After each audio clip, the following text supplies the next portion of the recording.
guys, it's Diana. Welcome back to my channel, and I want to talk a little bit more about In the Dark.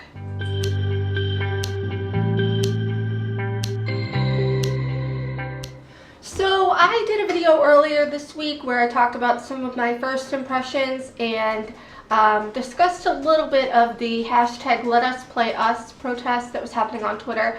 I'm going to link that up in the cards. I think it's up here, and also down below in the description if you want to check that out. So basically, excuse the jingling, that's my dog. I watched the second episode the other night when it aired, and it was better, I thought, than the pilot. The writing was definitely funnier. Like, there was a scene where Murphy had thrown something at Felix, judging by the sound of his voice, which is apparently a thing that she's done in the past, and he always knows that it's coming, so he sidesteps it, meaning that she's never hit him so far. The writing just wasn't that great, I felt. So my friend Christina, I'm gonna link her video down in the description as well, she also talked about the pilot and the trailer and the National Federation of the Blind protest that was going on with the Let Us Play Us movement, and how they had gone to the CBS headquarters in New York City and stood outside the building and protested. But she had brought up a good point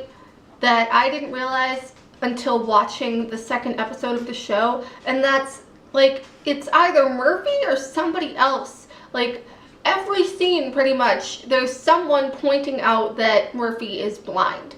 And that really got very repetitive. That's not like real life. I get that Murphy makes, like, you know, blind jokes all the time, we all do, but for other people to just constantly be like, oh, you're blind, oh, like, how can you do XYZ, whatever, you're blind. It just bothered me. Another thing was, so Chloe is definitely being portrayed as the stereotypical sheltered blind kid. I did a little bit of research, and I guess the actress who plays her, Kelly Walton, she is blind, which is great because, you know, hello, they are employing actors and actresses who are blind. Mary Lee Talkington was in the pilot episode as Kim, even though she had a very short, you know, scene in like one line. She was there. There was actual representation of blind people in this show. So anyway, Chloe is being portrayed as this sheltered blind kid, and Murphy is like the exact polar opposite. As someone who is kind of in the middle, I was not sheltered as a kid due to my lack of vision. However, I'm not like Murphy at all. It was very interesting watching the two of them react and seeing just both sides of the spectrum play out throughout the episode. There was a scene where Murphy had made a passing comment about how Chloe's father needed to get laid, and Chloe, I think she's supposed to be in high school, maybe? She didn't know what that meant, and Murphy had like smirked or something and was like, oh, like it means like to go out on a date, which apparently Chloe, because she believed Murphy, had said that to her father, like verbatim, I guess. They didn't show the scene, but Dean, who's Chloe's father, had literally said later in the episode to Murphy, oh, thanks, by the way, for telling my daughter that I needed to get laid. In that process, Chloe hooks her father up with a prostitute. She was at the precinct for the day because, like, it was teacher's professional day or whatever at her school, and she had gotten up to go find the restroom, and the woman who had decided to help her find the restroom was a prostitute. And Chloe, because she obviously didn't know this lady was a prostitute because her character was supposed to not see her. I don't know if Kelly Walton is actually completely blind or if she has some residual vision. I literally know nothing about her. Chloe thinks, oh, this lady's really nice, maybe she could go out on a date with my father, because I don't know if Chloe's mother died.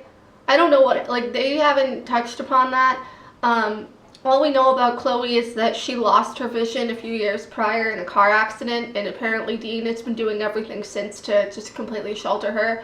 I don't know if it's because of her blindness or because he's a cop, or both. She ends up going with him to a restaurant where they meet the prostitute, and her father and the prostitute have a date, I guess. I don't know. They like cut the scene after that. I don't know. I mean, I'm really in it for the underlying mystery here, like what happened to Tyson, because it seems like his cousin Darnell is definitely in on it. There was like a scene at the end of the episode that pretty much confirmed as much. However, some of the writing just like really bothers me with the whole like constantly referring to Murphy's blindness, and I feel like they're trying to make that her defining quality, which is really unfortunate because that's not. Like, she like first and foremost just doesn't care about herself, which it may be because of, you know, she lost her vision. It was kind of implied that that's the reason. She had said to her date, who I don't know, I don't know if he actually has a name yet. I think his name is Max.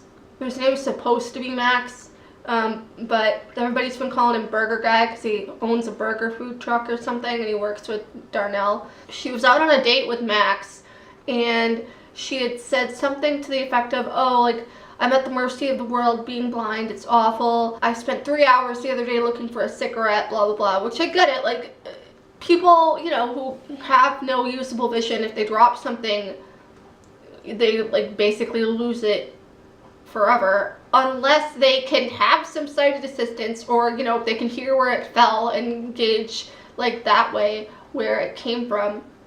But I get that, you know, everybody has their own feelings about their disability and everything, but I feel like the CW is really trying too hard to just, like, hammer in the fact that this is a blind person. Like, we all know she's blind. It's screaming in our face that she is blind. She talks about it all the damn time, and she has a cane, and she has a guide dog. So actually, on the guide dog front, the CW had partnered with Guide Dogs of America, who is a guide dog school out in California, and they had sponsored a litter of puppies, I believe. Kind of like a promotional thing, I guess, or something. No, I know what it was. I did some research on this a few days ago. So basically, the CW's cause, CW Good or something, I think it's like a social cause, they had gone to GDA and they had sponsored a litter of puppies or something, and I guess that is what sparked the idea for In the Dark. And there was actually really great ad placement for Guide Dogs of America during In the Dark, because obviously the dog who plays Pretzel is an actor, like, it's not a real guide dog. And the commercial that was advertising Guide Dogs of America, you know, stated as much, that it's not a real guide dog, and to learn more about guide dogs to visit Guide Dog of America's website, which is great because, like, you know, these guide dog schools, like, they could really use volunteers, like, whether it be puppy raising or helping out in the kennels or whatever. Like, I feel like one of them at least is always hiring someone for something. So, I don't know. I mean, I might continue to watch this show. I really just care about the mystery aspect of it. I don't even really like Murphy that much. Like, if she was not supposed to be a blind character, I wouldn't be watching this show at all. But this is probably the last video I'm going to do about it. So on to the protest thing. Like I had said last time, and I think I touched upon it earlier, was that the National Federation of the Blind had this Twitter campaign going with the hashtag #LetUsPlayUs, for, you know, promoting people who are acting who have disabilities, playing characters with disabilities, or playing able-bodied characters, or whatever, because they were all mad that, you know, Perry Mattfeld plays Murphy, and Perry Mattfeld is a sighted woman. And I completely understand that. Again, I talked about this in my last video. However, realistically, so their demands were that the CW pull the show off the air and completely reshoot it with a blind actress playing Murphy, which is not realistic, like, at all. I understand the meaning behind it, and I get what they were trying to go for, but the whole campaign just kind of fell through.